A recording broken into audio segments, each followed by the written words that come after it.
Senate Minority Leader Mitch McConnell, Republican of Kentucky, and Senator Joe Manchin, Democrat of West Virginia, met on Tuesday over a new voting and elections bill being pushed by Democrats.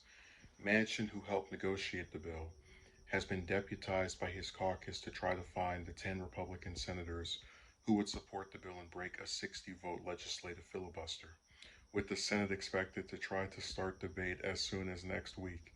I work with everybody. I want to find out where they are at, what we can do, Manchin told reporters after the meeting, confirming that he was pitching McConnell on the voting rights bill. I always think there's a pathway forward. You know me. I'm optimistic. I'm here to work with everybody, Manchin added. Manchin and a group of Democrats unveiled new voting right legislation earlier Tuesday as Democrats make a renewed effort to try to get a bill to President Biden's desk. But to get a bill through the Senate, Democrats would need either the support of 10 Republican senators or total unity from all 50 Democrats to nix the legislative filibuster or create a carve out from the hurdle for voting rights. Even as Manchin is ramping up his outreach to Republicans, McConnell and other Republican leaders are signaling that they can't support the new Democratic bill.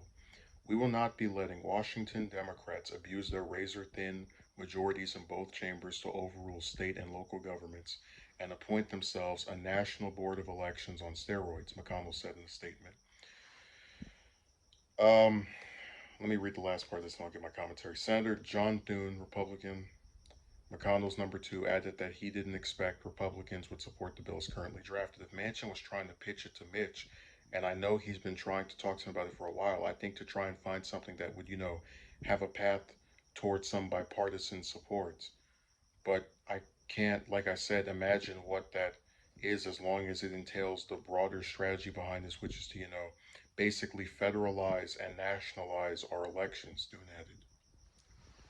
So I was going to say it's a fool's run for Manchin to sit there and actually talk to McConnell and believe that he can convince him to support a bill that is being championed by the opposing party.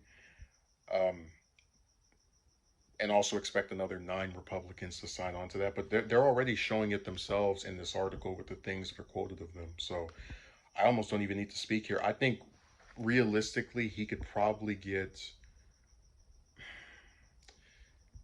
Murkowski and Collins on it, and that would be about it.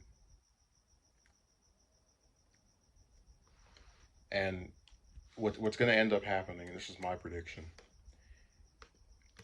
McConnell is going to cite some problems that he has with the bill. And then Manchin is going to try to talk Democrats into making it more, watered down and milquetoast.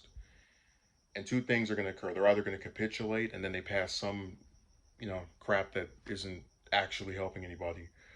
Or they go and try to push forward with it and then it fails in the Senate. And then Manchin goes, well, you see, if you worked with Republicans, you could have passed something.